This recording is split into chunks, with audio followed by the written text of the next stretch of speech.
about extremism prevention, experiences of frontline practitioners, specifically looking at the kind of extremism prevention programs that are in operation in the West, particularly in the United States.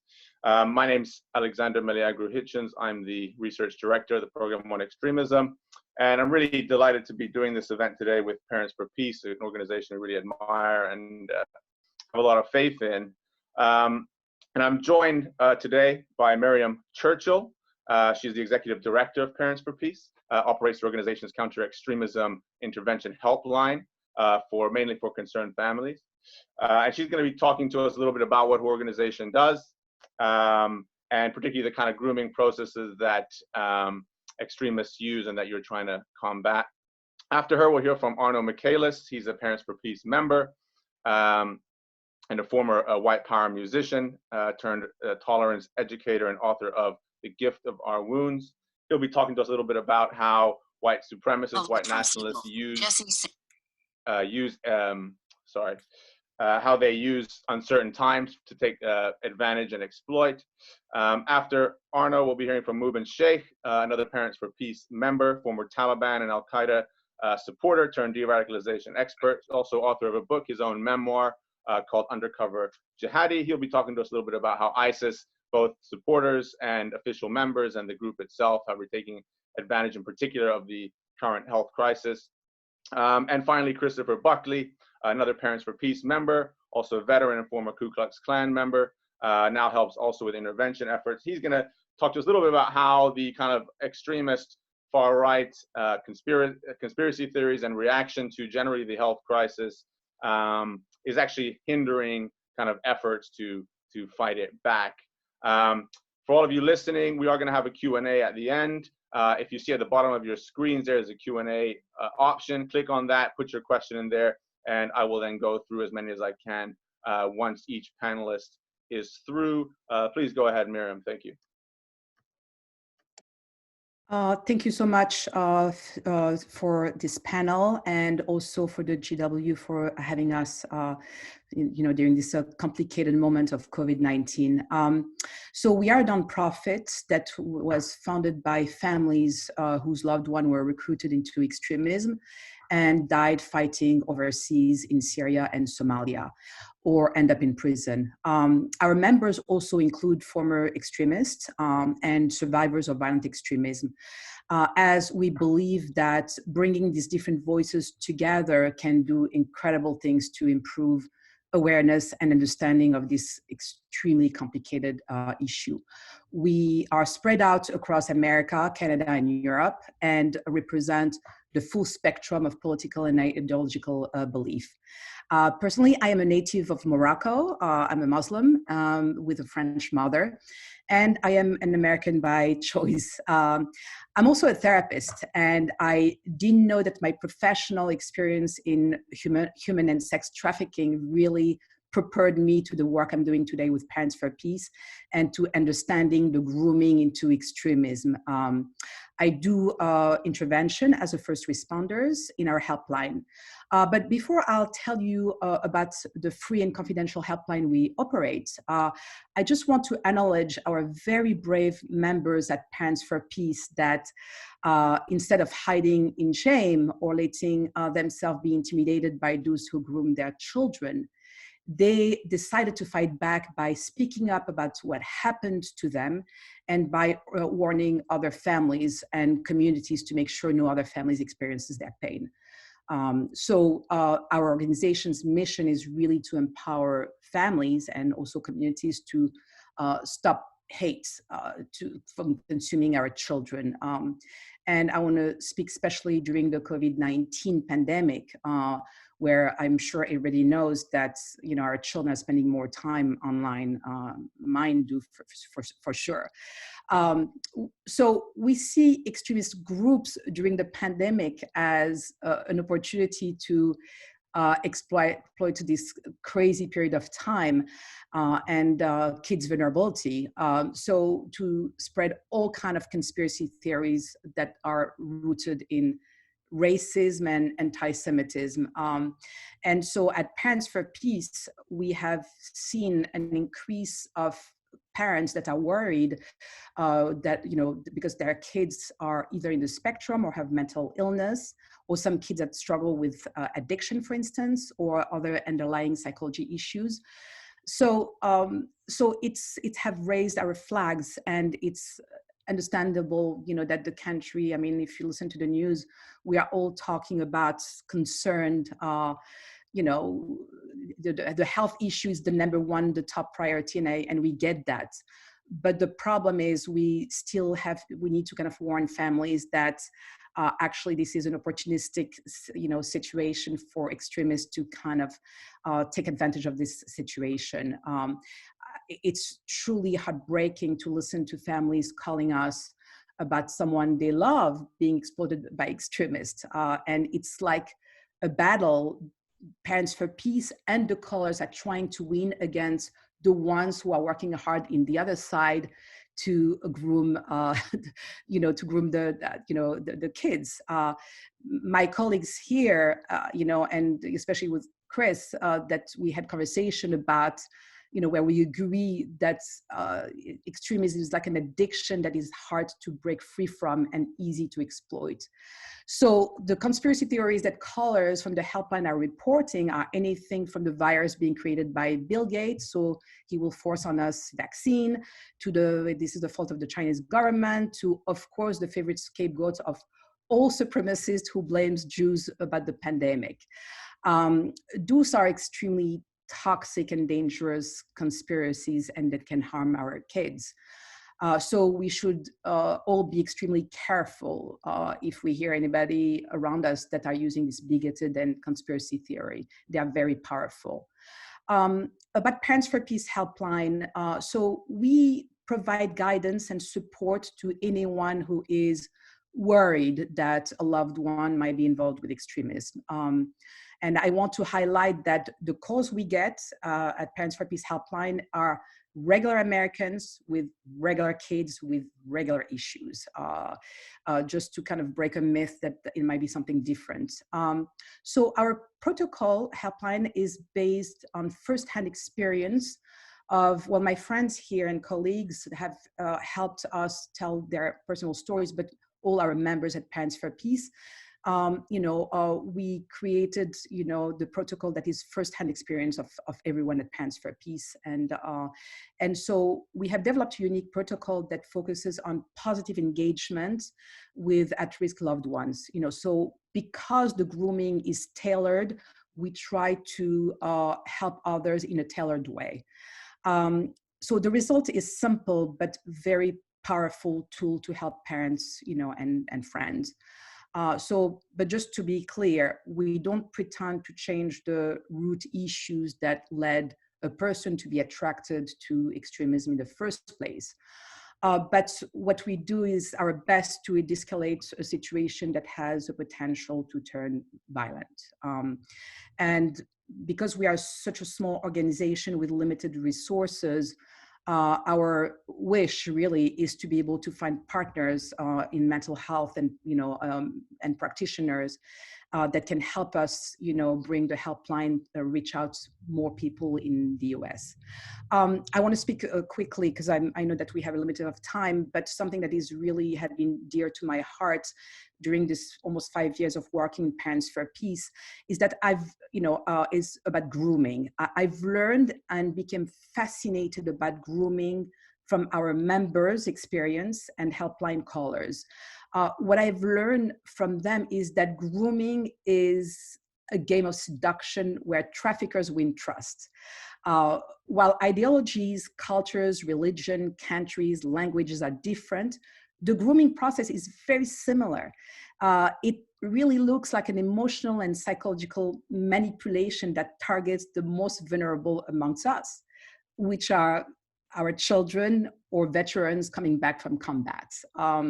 So the grooming into extremism is like a courtship process, similar to how we see with sexual predators, how it starts by being nice and gaining trust. I certainly learned that from my experience on sex trafficking about we are not used to thinking of nice people that are extra helpful as predators.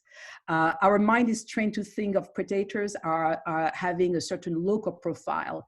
And most families experience a sudden change on their kids' behavior. But actually, the grooming has been a slow and steady process through building trusts. So the media often focuses on sensational stories, which links predators to obvious traits, but the media doesn't show the subtle change, aspect of grooming, and it's really misleading. These preconceptions of the look and behavior of a predators, such as someone with a swastika or from ISIS, are misleading.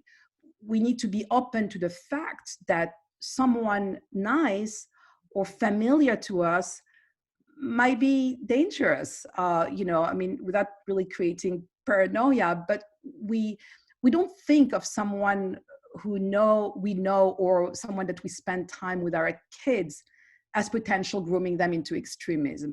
And it is not usually the case, but when grooming occurs with young people, this is typically where it starts, with a trusted person in their community or family. Melvin Bledsoe, the founder of Parents for Peace, said to me, I sent my son to college to get an education, not to be groomed by extremists. So it's hard to think that when us who are sending our children to college, that maybe a mentor or a club or other factors are grooming our kids. We're going to do an event with Emmanuel College for the Boston Marathon next Monday, with college students that actually are interested on that topic because they really want to learn about how to avoid that situation in campuses. So it is, of course, a very complex issue, and I don't have the time to discuss it deeply, but we need to start a conversation with our children and communities, what psychological and emotional manipulation looks like, how to help our children understand that their naivete or their desire of social justice or their underlying struggle could be a situation that traffickers are looking to exploit. And for those who are interested in learning more about grooming into extremism, I really, really strongly recommend a book. I never actually recommend books, but I've been reading it, and couldn't put it down. It's the book of Dr. Lorenzo Vidino's book. It's called The Closed Circle. Actually, I have it here. I just couldn't put it down because everything that I have, that I read in this book matched all what I've learned from our members and the helpline cases that, for the past several years.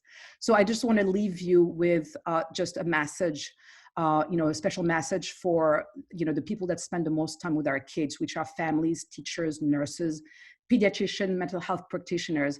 Please, we cannot assume that our kids are safe, and we need to be aware. And also, just quick recommendation is that all of us be vigilant, the online access of our kids, what is in there, what they are watching, and also to recognize that if some of our kids have vulnerabilities, those can be exploited. And the warning signs are, of course, conspiracy theories are extremely powerful, and we need to not undermine that. And at the end, our toll-free number is 1-844-49-PEACE. So thank you.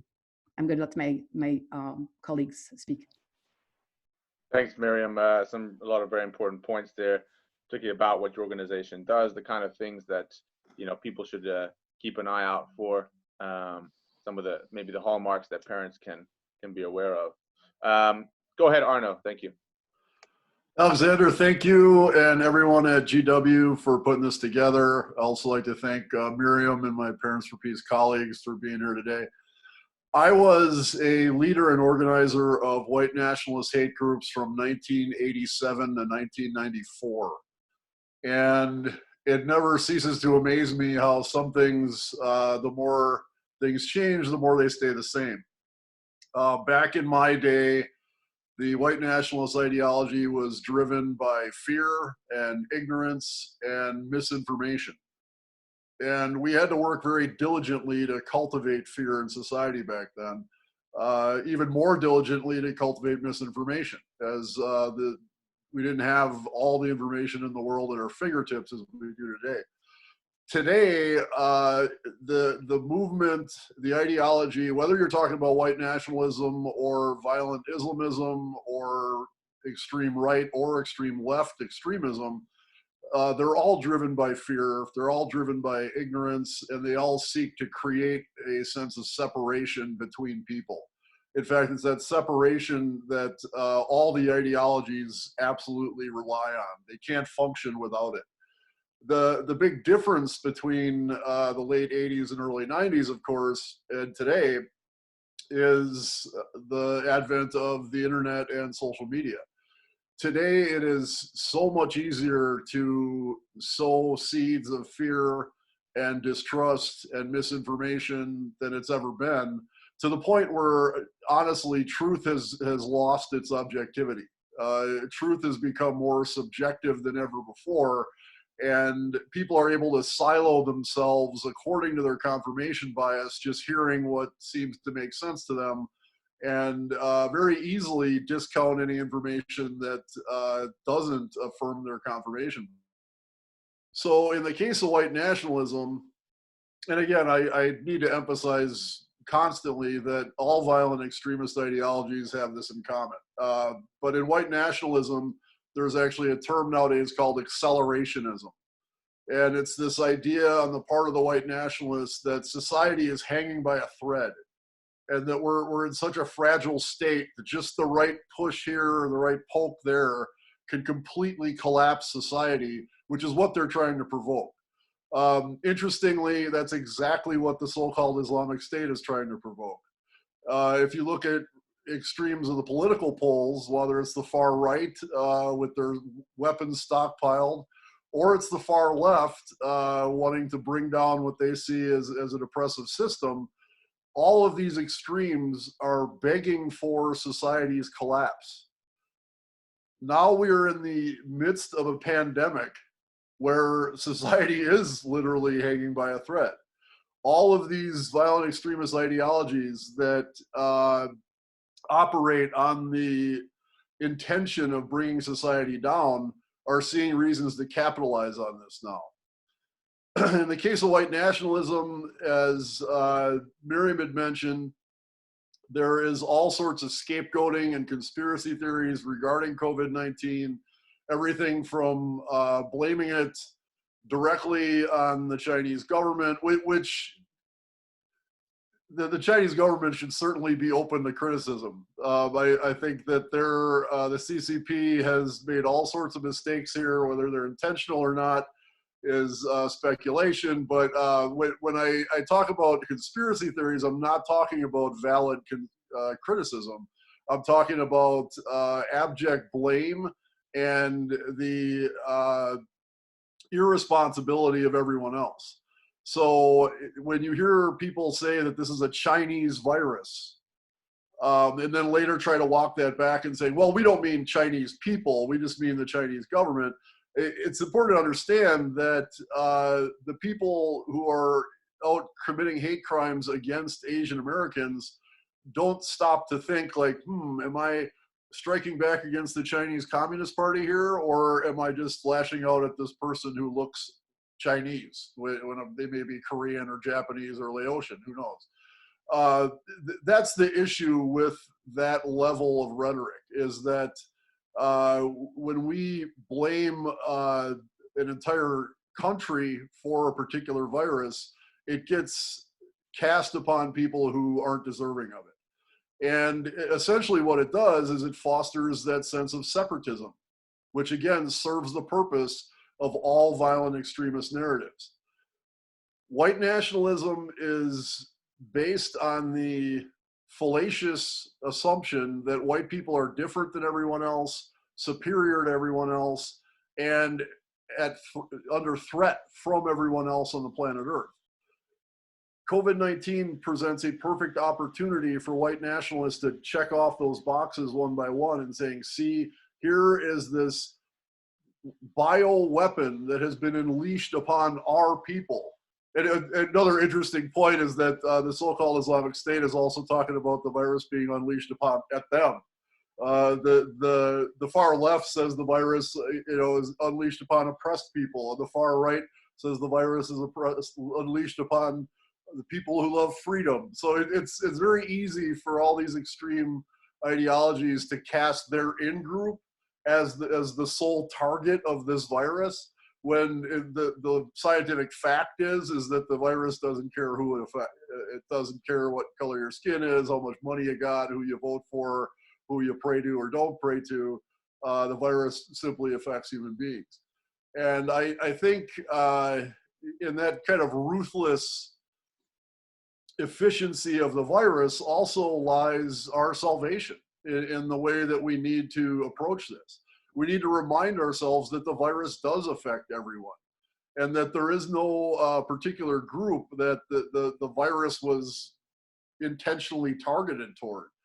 We need to reach out to all of our fellow human beings and let each other know that we're here to help and we're here to listen, especially if someone is wrapped up in conspiracy theories and they're starting to go down this path of believing the violent extremist narratives of separatism and fear.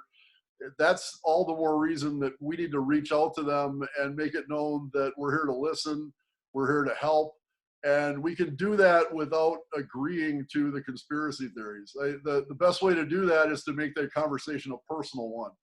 So if somebody starts going, well, the Chinese Communist Party, blah, blah, blah, I'll be like, dude, you live in Milwaukee, Wisconsin. Let's talk about you. Let's talk about what's happening in your life and what I can do to help you right now. And I think if we really focus on that personal dynamic and we create those bonds and we weave social fabric person by person, especially between demographic groups that seem to be different, we can really leverage this COVID-19 pandemic in a positive way. Just as violent extremists are trying to leverage it in a negative way, I believe there is just as much opportunity, if not more so, for us to reach out to each other, show compassion, to serve each other, to see the oneness of humanity, and to emerge from this crisis in a better position than we were before. Thanks, Arno. A lot of very useful points there. I think the most jarring, I think, probably is from your own experience, saying that it's kind of even easier, perhaps today, to radicalize and recruit than back in your day, as it were. The drivers are the same, but the tools are different and more effective. Go ahead, Mubin. Thanks.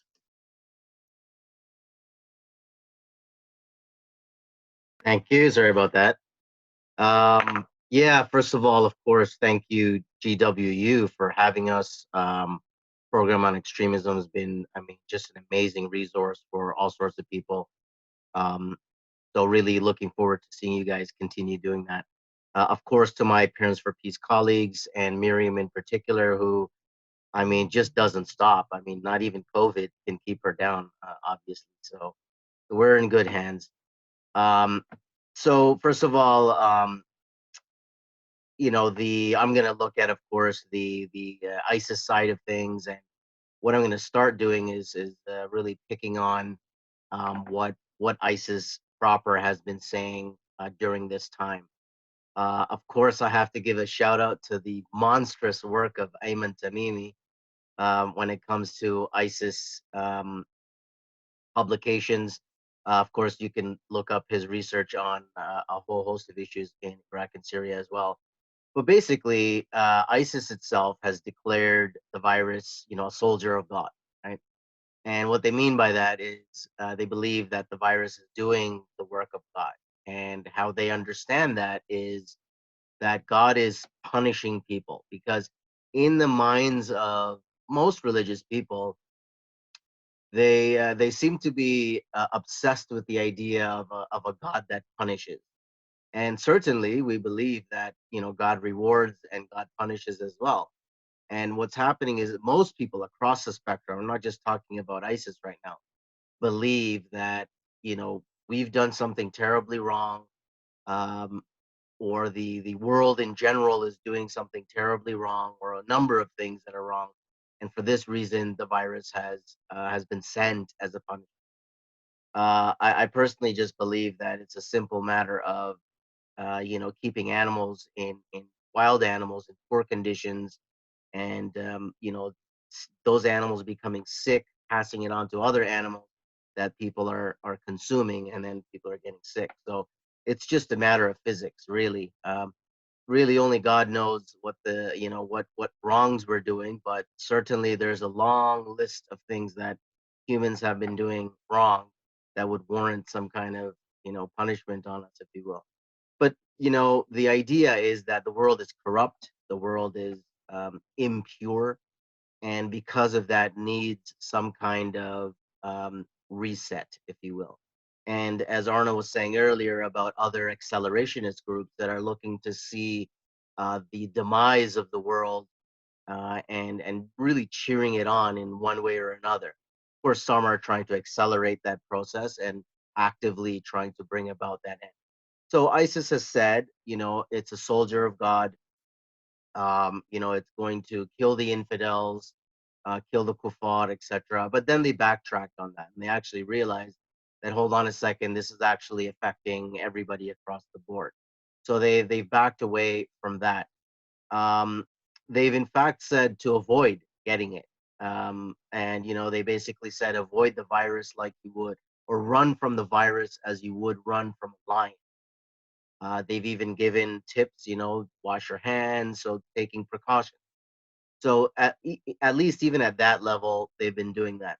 So that's why, if I can just kind of draw a line here, that's why the idea of Corona Jihad being peddled by Hindutva supremacists in India, suggesting that the Tabligh Jamaat of all groups is deliberately spreading the virus, as part of their jihad against the world or whatever, which is really ridiculous because not even ISIS has declared to do that.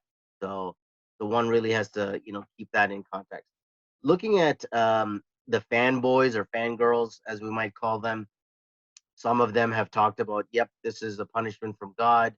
This is a proof that we're on the right path, because a lot of them interpreted this virus as a punishment against coalition, the coalition effort against ISIS in general. So they're just always living in their own little la la land.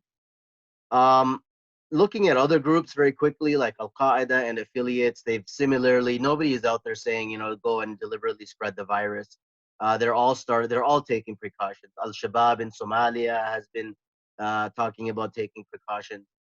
Even the Taliban in Afghanistan, they've been doing the same thing. They've actually been helping in health, in various health contexts, even working with government in those cases where they're really trying to make sure that it doesn't spread. So this is the lay of the land at the extremist landscape anyway. They're all generally on the same page in one sense, but on the other sense, the way in which they interpret why this is happening is something I think that's relevant for us. What is interesting is what could happen from this context is where extremist groups are getting credibility because they're providing health services where governments are just not doing that, and it's an avenue for them to assert their authority and credibility among aggrieved population. There have been now a number of plots. I mean, ISIS has, of course, told their people to attack. They've actually said take advantage of the situation that everybody's in a weakened state, security agencies are in a weakened state, so you should attack. Sure, they've said don't travel to lands to specifically attack, but they've said, attack where you are in place. And we've seen a number of plots or a number of related incidents just this week alone. I mean, there was an arrest in Germany with Tajiki ISIS members looking to attack US bases. In France, there was a stabbing attack against a police officer by an Afghan national. In Maldives, there's been an ISIS-related attack. In Mozambique, in Africa, of course, Chad, there were a number of soldiers killed. Mali. So the fight is still on. I mean, it hasn't stopped them from doing what they wanted. Tunisia, actually, it wasn't ISIS specific, but there was a guy who was already under surveillance. He was told to report to police authorities, and he got rearrested because basically they wanted to spread COVID in the police station by coughing everywhere in things. So while it wasn't a specific ISIS direction, we are seeing that kind of behavior. But I think what this does is it just really focuses on that point that people are looking to take advantage of this situation. And we are in a time of certainty. And while all this stuff is going on, we are increasingly online more than ever, especially our young people.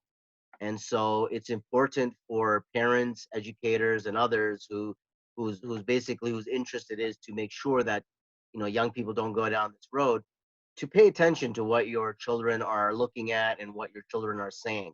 And if I can just kind of leave it with this, because I do come from the Muslim perspective, and next week is Ramadan for the Muslims out there. And even for parents, maybe Muslim or non-Muslim, where somebody might convert or become more religious in this time. Look, open practices, growing the beard, wearing the hijab, praying 5 times a day. This is normal Islamic practice, right? Your child is not becoming an extremist, and it should be accompanied with good character and good conduct. But if your child is listening to things and now suddenly they're more aggressive and declaring the end of the world and everyone to hell, this is not healthy Islamic practice. These are warning signs. So we encourage you to reach out to Parents for Peace, of course, so that we can perhaps help you and your situation. So I'm gonna end my comments with that, and thank you very much. Thanks, Mubin. Very useful, also interesting and important reminder that this hasn't stopped groups like ISIS from conducting attacks as normal. And also how the narrative has maybe shifted a little bit from the beginning, looking at it as primarily as a punishment for everyone else, now maybe accepting or switching it around and saying, actually, we need to consider the possibility that it's attacking us as well. Go ahead, Chris. All right, hey guys, thank you, George Washington University, for having us. Shout out to my Parents for Peace colleagues. Miriam's just a tank, like Mubin said. Nothing can stop her. I wanted to talk a little bit about my experiences from a KKK standpoint and the veteran side of things. I noticed a lot when I come home that I come back to a world that I really didn't quite understand anymore, and I had suffered from a little bit of PTSD issues from my time in combat, and those led to alcohol and drugs and just a whole downward spiral of like character, like attacks on myself. Like I sabotaged my own well-being. It didn't take long before the anger and the issues that I experienced while I was overseas kind of started to resonate and bubble to the top. I got further involved with drugs and alcohol, and the next thing you know, I'm Googling ways to protect the white race. There was, I started to buy into the conspiracy theories, and that was during a non-pandemic, so during this time, like, everybody's spending more time online. I can't get on my Facebook without running across 30 conspiracy theories, and none of them are the same, about where the virus came from and who started it. I just want to see what my friends are doing online. And then it's like, impeach Schumer and Pelosi, fire Trump, get rid of Fauci. And I think at the end of the day, like, I want to build on what Arno said. It's like, bro, you live in Chickamauga, Georgia, man. Like, how does Fauci and Trump and Schumer and Pelosi, what they're doing in Washington, like, you have a job still, it's like, what are you mad about? And my situation, come back to, it wasn't that I was really mad at anyone or anything specific, as much as I was angry with situations that I went through. I think situational was the biggest thing. And now that our kids are spending a lot of time at home, one of the things that really come back up when I was making the decision to get involved in extremism and white supremacy was the fact that I was physically, mentally, and sexually abused as a child, and that was a big push factor towards the conspiracy theories about the homosexuals and the, you know, people who would beat their wives and their children, and, you know, that kind of drove it. And one of the things that worries me with the, you know, putting aside of the conspiracy theories is that there are a lot of children who are out of school right now that don't have the protection that I had, even to that little extent, of the schools and the, you know, the clergy at their church and people to notice and intervene. And while it might not be a direct recruitment effort right now, I mean, there's a lot of children who are unprotected, that are at home with abusive parents or alcoholic or drug addicted parents, that maybe there's somebody around who's sexually abusing them. So just to touch back on what Miriam said, like the idea that we can bring practitioners, nurses, doctors, and people who can, you know, become trained up on these issues to work with us to be able to spot these contributing warning signs that ultimately help push people towards one pole or the other is important. I think that the experiences I had while I was overseas directly contributed to the fact that I hated anything that had to do with Islam, because I got to see it through a very narrow scope. And through the efforts of Arno, who was like my first intervention contact, he introduced me to Mubin, which is why this is such a very important panel to me, because these two men literally saved my life by doing what they do and just being compassionate and trying to tolerate the other person's, you know, trauma. And through that, I met like an amazing person, Dr. Haval Kelly, who works at Emory University. He's a cardiologist in his fellowship, and we've become like brothers. And he's really helped me understand Islam a lot better. And it's just about tolerance, and that's what I do with Parents for Peace. Is I try to take the conspiracy theories that are coming across, because they change constantly, and use the experience I had as a recruitment for white supremacy to kind of counter that narrative and ideology. I really just, I want to just really express an issue that happened the other day with my son. He was on YouTube and literally sitting right beside me, and we were watching a video because we like the Tiger King. So we were watching Tiger King videos. And the next thing you know, up pops like one of these conspiracy theories from White Rose Resistance Group or something like that. And it said, you know, socialism's trying to take over the country. We need to put Democrats in office. It was paid for by some candidate that, you know, said that the Democrats worked with the Chinese government to engineer a bio warfare you know, type of system to wipe out the, you know, America so that they could take, it's just, it was ridiculous. I couldn't even comprehend and wrap my head around it. But my son was instantly at 8 years old asking me, well, what is a biovirus, and what are Republicans, and why are the Democrats wanting to kill us? And it was like, whoa, buddy, go watch Dora, man. Like, go watch something that's your age group. And it just really resonated with me. And so we've got to be careful with what our kids are watching. We've got to monitor, go back through your browser histories and make sure that some of the stuff they've seen hasn't been counterproductive to their growth and development. And don't punish when they see something. Try to explain and nurture it out. I guess I'll leave that at where I stop and turn it back over to you guys. Thanks, Chris. A lot of very important points. I mean, particularly this, you know, the thing that's often ignored, the impact of personal trauma, personal experiences, how those things are exploited by the groomers, by the recruiters. And also, yeah, it's how easy it is to actually simply stumble across these conspiracy theories, even when you're not necessarily looking at, maybe you're looking up information about the virus. Very easy to just do that, just stumble across something, and if you're susceptible, you know, you get sucked in. Just to remind everyone who's listening, we do have a Q&A now for the next 10 minutes or so. At the bottom of the screen, you've got an option there to add a question. I have a couple. I'll actually ask one for myself and open up a couple of other ones.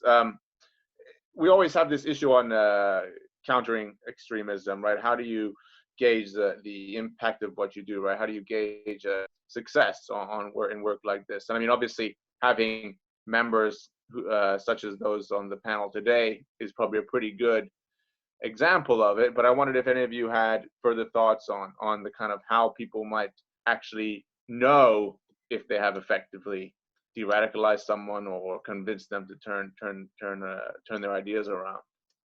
I can answer this question.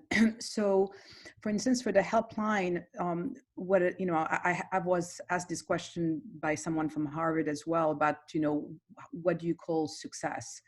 And, and to be clear, a successful case is successful until it's not anymore, because the problem with extremism is you're not really sure about when things are going to change or flip-flop. It's it's like addiction, really. You are clean until you are not clean anymore. And so that's why you have to be constantly in it. And if we treat it as an addiction, but for us, for instance, our helpline is an interesting process. First of all, it got me thinking a lot about what other people are doing in hotlines. And I realized that it's impossible that we could do the same thing as other organizations like Suicide Hotline that brasses many cases. It's mainly about when we have a caller, we start to bring a whole team around the caller. So what that means here is how do we equip a call caller, and it end up a series of calls over the week, sometimes several times during the week, sometimes once a week, sometimes someone just need reassurance and it's only one call. But really it's this development when we work with a caller and build a team around that caller is what they are reporting. So we do a back and forth about, okay, so let's process about how things went, how things are going this time, and report us the success, what are the changes or the things that are not helping. And we set goals together, we discuss different tools to be able to use, and then it's a back and forth between us and the caller that are reporting. We rely on the caller to report what's been going on, and then how to make progress. So they are the one who are telling us, reporting to us about what is the progress, what are the changes, until they feel like we're good. We think that now he's back in college, now he's not into the conspiracy theories, now we feel that that he's under control, or we got him evaluated, he's engaged in AA. So every case is completely different from one another, but it's mainly about working with the callers to kind of give us feedback every week about how the person is doing. If I could quickly add to that, Alexander.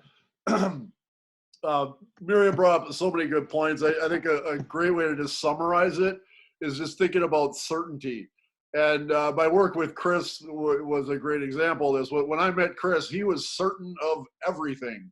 He's certain that Obama's coming to cut his head off. He's certain that Muslims want to kill all the non-Muslims. I'm not picking on you, Chris, but you'll see this amidst any sort of violent extremist, whether they're a white nationalist, whether it's Al-Shabaab, it's that certainty. So for me, a litmus test of progress is uncertainty. If you can see a person working along this process and they can legitimately say, I don't know. I need more information about that. I need to think about that. If you see uncertainty, if you see the spark of curiosity, that's a really good sign that you're making progress. Yeah, no, that's a great point. That really chimes with all the stuff that I've seen myself. So one of the first questions here, how will the measures introduced by governments to curb the spread of COVID-19, things like social distancing, closing schools, how will that impact the ability of practitioners like you to identify potential cases of radicalization and deliver interventions? Open to anyone who wants to take it. I can answer that. So, so because the social distancing haven't stopped calls from helpline. So people are reaching out. And so for us, for instance, that hasn't changed anything really about the intervention and people that are reaching out. So it's true that for intervention, when people are not in the same space and are worried about someone, it's a little bit more tricky. But we still kind of invite other family members or friends into the call to check in on someone. It's interesting, actually, a lot of our work is done virtually and remotely. So for us, it hasn't really changed too much our intervention and the effectiveness of what we do. Okay, thank you. If I So can this is build a on that question. real quick. Yeah. I think that it's going to change also too, because with us being, practicing the social distancing and the things of that nature, it's actually going to give family members and loved ones a little bit more time around at-risk people that they could actually potentially notice a risk factor, notice a uncertain type of behavior that would actually give them maybe that extra step of advantage to intervene, whereas they're not out away from home and radicalizing, and parents are at work and people aren't spending that time together. The situation with my son, had I been at work and his mom been at work and he been here alone, I might have never known that he had seen that. So, I mean, it's just it's a good opportunity for us to focus on our loved ones and just make sure that they're healthy. Yeah, absolutely. This is a question we always get in talks, in discussions like this, but it's always worth hearing, especially what practitioners think. How important is the role of ideology in extremist recruitment and radicalization? To what extent do you think discrediting an extremist ideology would hamper a group's ability to attract followers and maintain cohesion? Can I jump on this one? Just very quickly. I know Arno's got his own thing. Okay, so don't want to spend too much time on this. I'm just telling myself more than anyone else, because I am in the camp of ideology is a major factor. So let me just quote Peter Neumann from the International Center, formerly from the International Center for the Study of Radicalization. Ideology without grievances doesn't resonate, and grievances without ideology are not acted upon. The role of here's another quote. Sometimes ideology is a driver of violent extremism, but at other times, just a passenger with other psychosocial factors at the wheel. So what that means is that at times ideology is a factor. Some would say it's a major factor. But of course, there are other issues that would also play on a person. Sometimes subscribing to the ideology is just a cover for underlying issues that have nothing to do with ideology. When, for example, we see, looking at focusing on ISIS members, for example, that in fact, they're not very knowledgeable when it comes to the religion at large. So they might just be fronting and using it as a cover and as a costume to kind of advance their thing.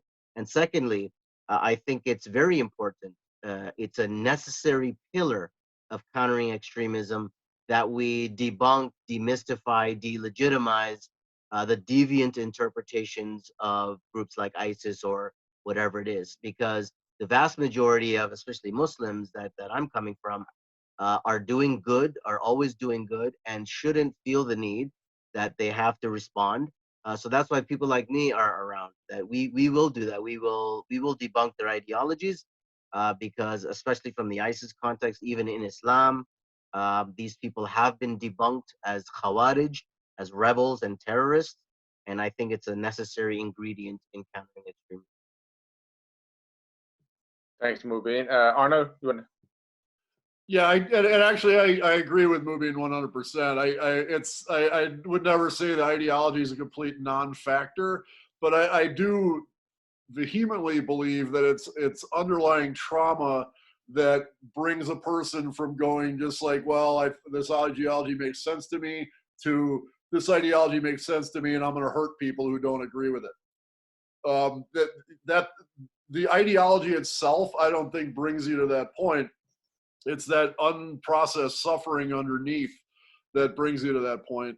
And while ideologies do need to be debunked, I think to me that's a tier 2, 3, 4 thing in an intervention process. The first step of an intervention is, and interestingly, as in the first step in grooming someone, I always see the parallels between recruitment into the movement and intervention. But the first step is making that personal connection. You need to connect with that person, let them know that you care about them, let them know that you're their friend and you're going to be their friend no matter what. And that's where you differ from the recruitment process. In the recruitment process, you're their friend as long as they toe the line ideologically. In the intervention process, you're their friend despite the fact that they believe in this really harmful ideology, not only to themselves, but also to other people. So I think in order to get to the point where you can properly debunk and actually disassemble a toxic ideology, you got to make that personal connection first. Yes, thanks. Very useful. And some of the often social science often points out there are grievances all over the world, everywhere, all the time. Terrorism is still a pretty rare phenomenon. So that it's if grievances were the only cause, we'd have a lot more. But I often hear that point from practitioners, though the ideology is not necessarily the first thing you want to tackle, though, when you're reversing things. Another question. This sounds kind of maybe like someone who's asking maybe a personal question for their own experience, which you might be able to help them with. How can we provide support and disrupt narratives positively for elderly family members falling into conspiracies when we're a long distance away? So maybe this is someone who's having that kind of experience with their own family, or maybe not. But that's probably something right up your alley. I can answer this. So we have that also a lot. People that are worried. So now, what is important to know is to understand what exactly worries them, because people that are worried about someone can come from so many different forms. And so, for instance, for Parents for Peace, we don't make an assumption that every case is a case of extremism. So we try. So that's because our interventions are tailored. It's a little complicated to respond correctly to this particular case. What I would say is, first of all, start with yourself, the one who is worried. What is it that worries you? What is it about this person that seems to be different? What are the things that raise your alarm? And often those are little things. They are the tiny little things that are, that where we see the change. And the reason why we like to work with callers, it's because they have an emotional bond and they know the person way much better than we do in the other side. So I would say that first, start asking yourself about what are the changes and what are the things that really worries you. And, and if you were to help, what are the things that the connection that you have with that person that is close, that is intimate, that is a good relationship, and do more of that. We had a group of friends that have been calling us. Usually we have family members, but friends are really wonderful when they call, because they are usually the one who knows firsthand that something is going on better than parents. And so what we try to say is, any kind of bond and positive and healthy relationship with this person, carry on doing this, because that presence, that care, actually Arno speaks a lot about that. If I don't know if anyone have read My Life After Hate, where he sees what he says, that what helped him, and not immediately, it's like the seed that you're planting, is the kindness and the care from people when he deserved it the least, from a Black friend, a lesbian boss, and Arno is very helpful when he says those things. It's like, anything that works, because the attempt is, when we are really angry and upset about someone's behavior, what they say, we want to push them and close that door. And I would say, don't confront them, don't agree with them, actually rather be present and be that, kind of, don't close that connection, because that's probably what will save them. Thank you. Anyone else want to contribute on that one? Okay. Go ahead, Arno. Yeah. I just to emphasize Miriam's point, it is that connection. I'm a Buddhist, and so everything I do is kind of through the lens of Dharma. And in Buddhism, we talk about something called authentic presence. And it's essentially when you're in the presence of someone else, you're all there. Your mind isn't worrying about the future. It's not regretting the past. If you're not angry about something, you're not worried about something, but you're there for that person. And just simply the act of being fully there for someone else without judgment and with openness and with compassion is powerful enough to change the course of someone's life. It changed the course of my life.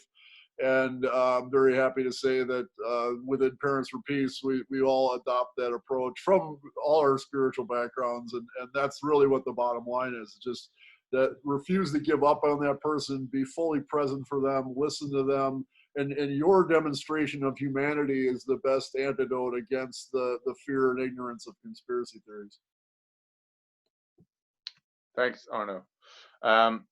Probably have time for one, maybe two more questions. This is another one that comes up a lot on the questions of preventing or countering extremism. Should we have different tactics for targeting violent Islamists compared to right-wing or left-wing extremists? Do you find that there are that it's a fairly similar approach, or is there a difference depending on the movement? Can I just jump in quickly just on the government side of the house, in the sense that it's going to be the same law enforcement and intelligence practices, security intelligence practices, that the same tools that are used to catch Islamist extremists are going to be used to catch white supremacists, other kinds of accelerationists, and so on. So I'll leave it to some of the other guys just to comment on other specific tactics that could be taken. But I would say, generally speaking, from the enforcement side, it's going to be the same tactic. And I'm just saying this out loud because I want people to understand that it's the government and the big brother is an equal opportunity surveillance. All right, they don't care who you are or whatever. As soon as you start coming into their attention, they're going to deploy the exact same resources they do with organized criminals, mafia groups, street criminal groups, the same thing. So at that level, it'll be the same time. I want to jump in as well. So I completely agree. Maybe as a therapist, I'm looking at it from a psychological point of view, is that we really need to not make a mistake to cherry pick, because extremism is extremism. And what we are finding in the grooming process, you will be amazed if you were answering the calls from the helpline or even our members' experience to see that when a young person, especially a young boy, man, I mean, I would rather spend our time focusing on boys, when the way they are groomed in a very similar way, and why they are groomed, it's a very similar way. So let's have one rule so we don't get sidetracked, because I think what is important here is to really understand that, number one, some kids are attracted to extremism, whatever is the name of the club. And for us as parents, it doesn't matter what club they are getting into. It's just devastating to the whole family, including to the life of the person that is being groomed. And I would say that for whether it's the law enforcement, but also the psychological part, the emotional part about how to help kids that are get into any kind of extremism. So I would say that it's a shame to see some groups are focused in one ideology or one extremism. It's really misleading, because then we get distracted from the root issue of the problem, which is some of our kids are getting attracted to extremism, and some people are doing a great job keeping their hands clean and grooming them. So why don't we focus on the public health aspect and try to figure it out? And by the way, Parents for Peace is a tiny organization. All we can do is helping families and communities, but there's way more. What about, people that are not Parents for Peace that holds accountable the people that are grooming our kids and that are never accountable because they don't commit crimes. So I would say, instead of debating which one is the worst, please let's focus on how do we educate our teachers and pediatricians and everybody to help, avoid that issue. Okay, thanks. Yeah, go ahead, Chris. And my real short, I think that, between Mubin and Miriam's idea that, the government side, the healthcare side, from just the social side here, that like extremism is extremism. And like Arno said, like, third, fourth down on the list is tackling the ideology. Which one should we have different tactics for? Coming from a military standpoint, we have TTPs and enemy tactics and procedures, and the enemy's tactics and procedures haven't changed. They're recruiting, they're grooming, and they're targeting our young children just the same. So we shouldn't vary up our tactics and procedures to separate them into groups or triage the level of extremism or violence. We just treat it all the same and treat them as people. And I think that when you treat somebody as a human being and you show them compassion and love, then their ideology kind of has a way of debunking itself. So that's my input on it. That's very insightful. So we've used up the hour, though we had so many questions, a lot of enthusiasm here from the audience. I'll just ask one more if that's all right, which I thought was a very interesting question. This question is particularly targeted at Chris and Mubin, but anyone can have a go. He wants your take on the recent arrest of the 13-year-old boy in Estonia who was leading a neo-Nazi group. Is asking, in the US, we've had several arrests of IS radicalized high school students planning attacks. Any update on this type of landscape with younger adolescents having significant terror operation ties? Yeah, let me jump on that quickly.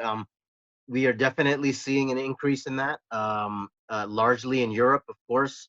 Also in the US, there have been a number of young people getting caught up, especially in the UK in particular. There was I think it was a 13-year-old that was also arrested for a terrorism offense, far right-linked terrorism offense. We are definitely seeing this all across the board, all across the world. The authorities are in some cases limited in what they can do because, where it becomes very legal in terms of what group you belong to, what activities you're actually plotting, what are you materially contributing to. All these legalities, of course, notwithstanding, we're definitely seeing all this. I just want to say before, I know the time is almost up. I don't really have much to do today. I'm on Twitter and Facebook as well. You could also shoot some of these questions on towards me on Twitter as well, and I'll try to answer.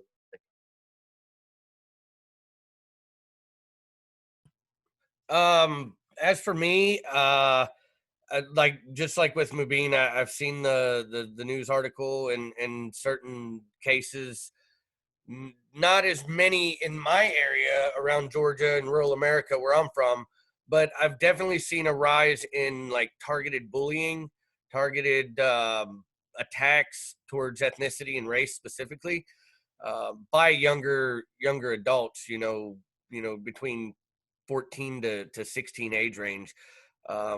While none of them have turned into like specific like terrorism arrests, I don't think that it's very far off that we'll see here in rural America, which it could be rural any state you're in. I just say rural America because our nearest house is a couple 100 yards apart. So just nothing real significant here, but just what Mubin had talked about. Great, thank you. Well, that's our time. Again, thanks to everyone, Miriam, Arno, Mubin, Chris, and Parents for Peace. It was a really insightful, important event. Thanks to everyone who logged in to listen to us. If you want to sign up to our mailing list, you're not already on it, you go into our website, extremism.gw.edu. On Twitter, we are on at GWUPOE. Thanks again to everyone. Have a good rest of the day. Thank you. Thank you.